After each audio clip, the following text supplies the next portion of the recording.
Hola, buenos días. Nosotros somos el equipo 2. Está conformado por Andy, Daniel, Rodrigo y yo, Leti. Y nosotros les vamos a hablar sobre la teoría cognitiva social. Yo les voy a dar la introducción a este tema. Y bueno, pues entonces, ¿qué es la teoría cognitiva social? Esta nos la presenta un psicólogo y pedagogo canadiense llamado Albert Bandura, que al cuestionar la teoría conductista, nos presenta esta teoría. Básicamente nos dice que el aprendizaje lo obtenemos de nuestro entorno social.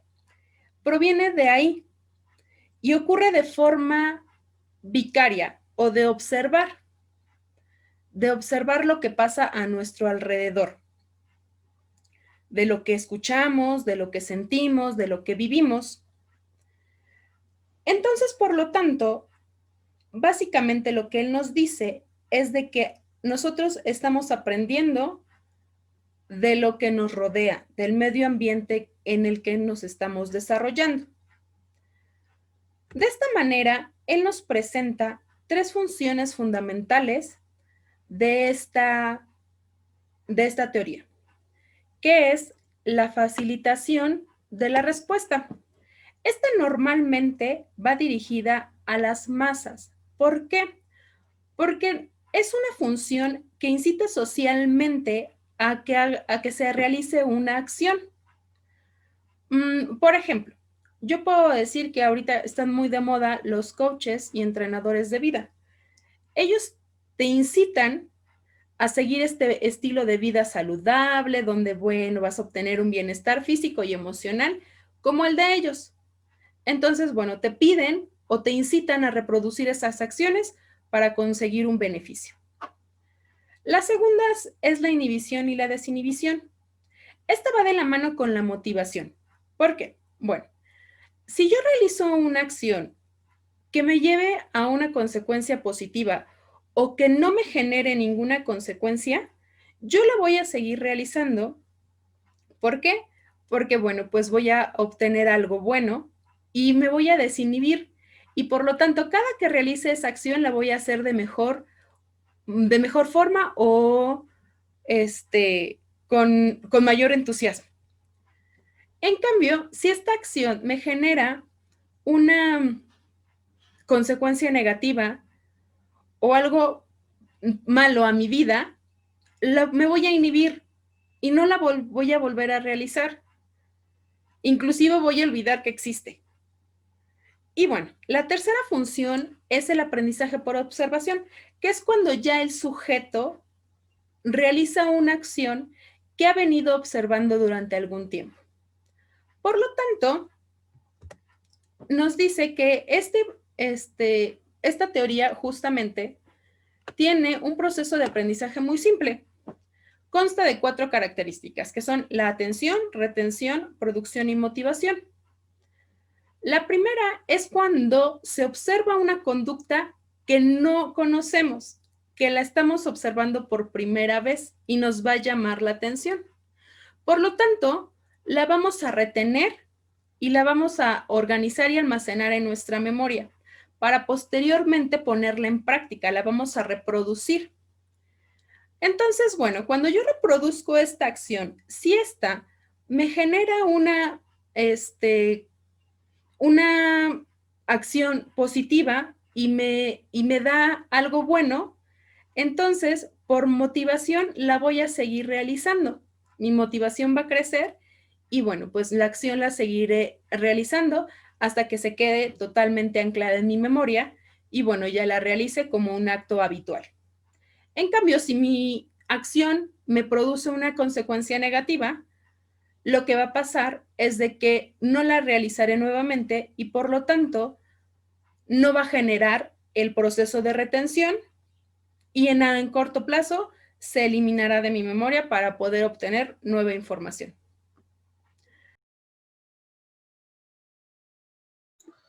Buenos días, compañeros. Siguiendo con el tema de la teoría cognitiva social, abordemos el tema del condicionamiento.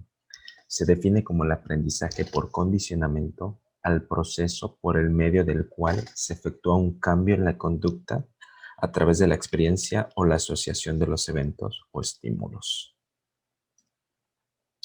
Funciones del modelamiento. ¿Qué es el modelado?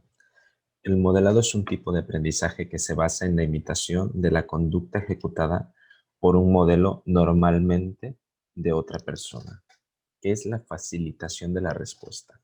Esta se refiere a las acciones modeladas que sirven como incitadores sociales para que los que están observando se comporten de la misma manera. Inhibición y desinhibición. La inhibición es la situación de ver a alguien que está siendo castigado por comportarse de cierta manera, de una manera incorrecta. Esto detiene o evita que los que están a su alrededor observando la situación se comporten de la misma manera. La desinhibición ocurre cuando al estar observando a las personas que realizan cierta actividad que no son correctas o estas son prohibidas, no sufren alguna consecuencia. Esto conlleva a que las personas ejecuten la misma acción. Aprendizaje de observación. El aprendizaje de observación es el aprendizaje que se produce observando el comportamiento de los demás. Es una forma de aprendizaje social que toma diversas formas basado en diversos procesos. Aprendizaje de habilidades cognitivas. Estas son las representaciones modeladas de habilidades cognitivas. Son frecuentes en los salones de clases. En una sociedad educativa común, el docente explica y demuestra las habilidades por aprender y luego los alumnos reciben la práctica guiada mientras el profesor verifica su comprensión. El modelo cognoscitivo. El modelo cognoscitivo se basa en un modelo de pensamiento. Explora la capacidad de las mentes humanas para modificar y controlar la forma en la que los estímulos afectan nuestra conducta. El modelamiento cognoscitivo contempla la explicación y la demostración modelada de la verbalización de los pensamientos y razones del modelo para realizar las acciones dadas. La autoinstrucción. La autoinstrucción se utiliza para enseñar a los estudiantes a regular sus actividades durante el aprendizaje. Es una técnica mediante la cual el sujeto se da a sí mismo un conjunto de órdenes o instrucciones para la regulación autónoma de la propia conducta. Las habilidades motrices o aprendizaje de habilidades motoras. Esta se define como el conjunto de procesos internos asociados en la práctica y la experiencia que producen cambios relativamente permanentes en las capacidades de producir actividades motoras a través de una habilidad específica. Influencias sobre el aprendizaje y el desempeño. ¿Qué es el estado de desarrollo de los aprendices? Bueno, estas son las mejoras que conllevan al desarrollo, que incluyen periodos de atenciones más extensos, más largos y poseen mayor capacidad para procesar la información. Esta utiliza estrategias para comparar el desempeño con la representación de la memoria y así ser un instrumento de motivación. Prestigio y competencia del modelo. El prestigio y la competencia del modelo, en esta los observadores prestan mayor atención a los modelos de competencia, a los modelos competentes con un alto estatus. Las consecuencias de las conductas modeladas transmiten cierta información acerca del valor funcional que los observadores buscan aprender, las acciones que consideran o necesitarán realizar. Estas son ciertos factores que pueden influir en la inhibición del aprendizaje. Gracias por su atención. Hola, buenos días. A mí me tocó presentarles el tema presti- prestigio y competencia del modelo. ¿Qué es un modelo? Todos hemos tenido modelos, todos. Son estos ejemplos a seguir que, que inclusive en la adolescencia nos ayudan a definir nuestra personalidad. En el caso de los niños, los modelos a seguir normalmente son los padres o los maestros.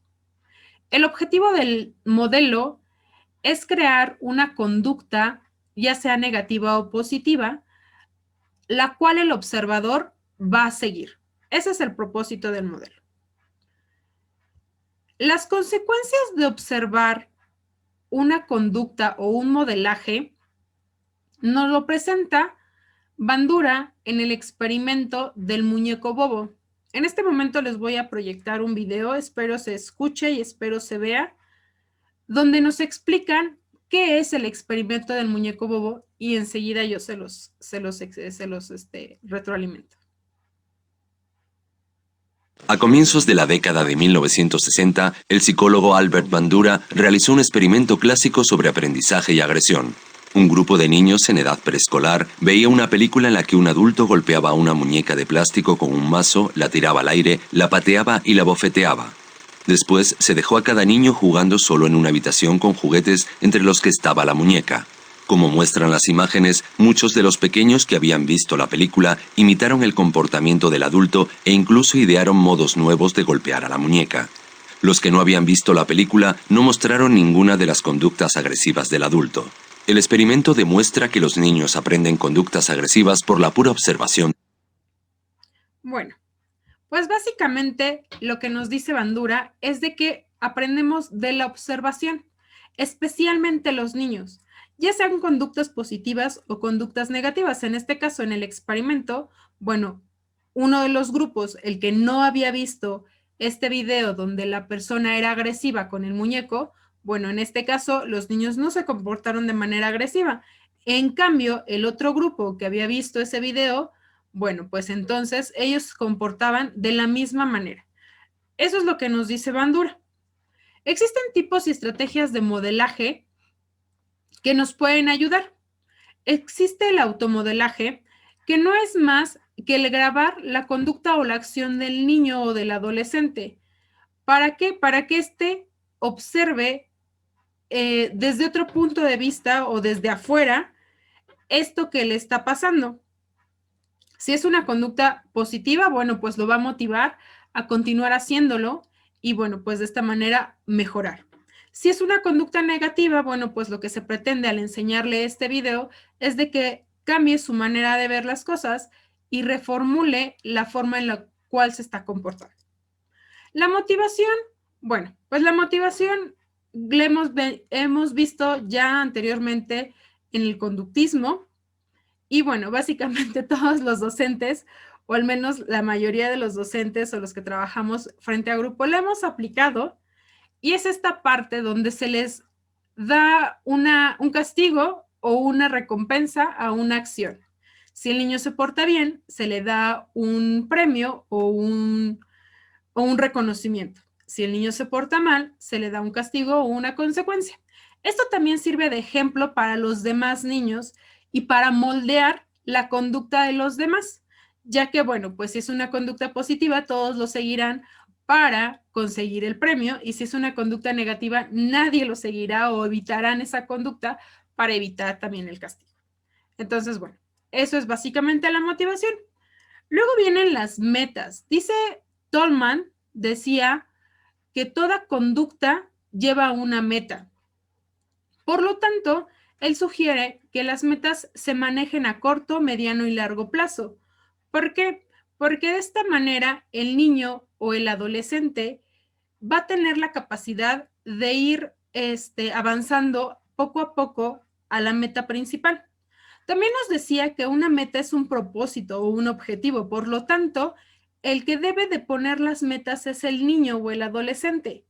Él es el que debe de saber qué es lo que quiere o qué es lo que necesita lograr. De la misma manera, bueno, pues las metas irán acorde a la edad y a la dificultad de lo que el niño necesite. Entonces, bueno, pues al final cada meta lograda será un logro que va a motivar a crear una nueva meta y así sucesivamente. Entonces, bueno, estos son los tipos de modelaje y, bueno, los tipos y las estrategias de modelaje que pueden existir.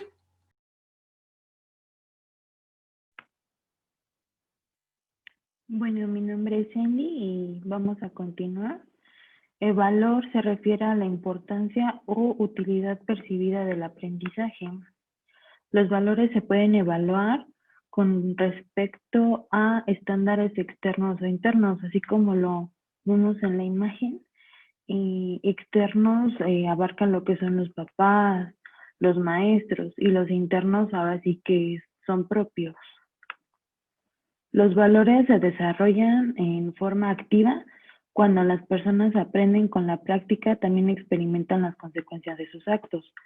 Y dos, vicaria, los niños podrían observar el docente cuando da alguna recompensa, cuando da, como ya lo habíamos mencionado antes, ¿no? En otra clase, da alguna gratificación, un punto extra. Autoeficacia. Se refiere a las creencias personales sobre las propias capacidades para aprender o ejecutar acciones a ciertos niveles. En otras palabras resumidas, es lo que el individuo cree que es capaz de hacer y no es lo mismo que saber qué es lo que debe de hacer. La autoeficacia y las expectativas son términos que se llegasen a confundir o a comparar. La autoeficacia se refiere a la percepción de la propia capacidad para producir las acciones, o sea, lo que tú eres capaz de hacer. Y las expectativas se refieren a las creencias acerca de los posibles resultados a estas acciones. Esto, en otras palabras, es lo que yo supongo que podría hacer. La autoeficacia depende en parte de las habilidades de los estudiantes. Esto está más que entendible, ya que la autoeficacia depende de ti mismo y no de nadie más. La autoeficacia depende en parte de las habilidades del estudiante. Está muy relacionada con el esfuerzo y la perseverancia en la tarea. La autoeficacia está 100% dependiente de las actitudes que nosotras tengamos o que nosotros el empeño que le pongamos a las cosas. Los individuos que se consideran muy eficaces tienden a esforzarse ante las dificultades y a perseverar en una tarea cuando cuentan con las habilidades requeridas. Para ser autoeficaz, tenemos que esforzarnos al máximo y dar todo lo de nosotros. La autoeficacia influye de manera importante en la motivación y en el logro. Bueno, si tú eres capaz de lograr tus objetivos, tus propuestas, tus metas, es algo motivante para ti, ¿no? Porque pues al final de cuentas estás logrando lo que te estás proponiendo. Modelos de autoeficacia, modelos adultos, exponer a los estudiantes a modelos adultos influye en su autoeficacia para el aprendizaje y un buen desempeño. Y los modelos coetáneos, observar a compañeros semejantes a ellos como realizando una tarea puede aumentar la autoeficacia de los observadores, lo que valida cuando se realiza de forma exitosa. Modelos de adultos prácticamente es cuando tú eres capaz